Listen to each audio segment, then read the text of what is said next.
The first exercise that we're going to learn today is called birthday candles. And this is a very important exercise because it helps to establish proper alignment in your trunk so that you can activate the muscles properly. This first exercise is really important to start with a completely relaxed body. You're going to lie on the ground with your knees bent up and your feet flat in a relaxed position of your head. Some people may need to have a towel or a little lift put behind their head if their head is doing this. So we want to make sure we get to as normal of a neutral alignment as we possibly can get. And then from a relaxed body, a fully relaxed trunk, you're going to blow out in one steady blow. And as you blow out and get to the bottom of your breath, what you should notice is that your chest is dropping down towards your pelvis in this way.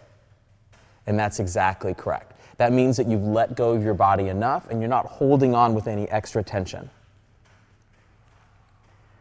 And relax. So this is a great exercise, again, to establish that alignment in the body and to help relax the back and neck.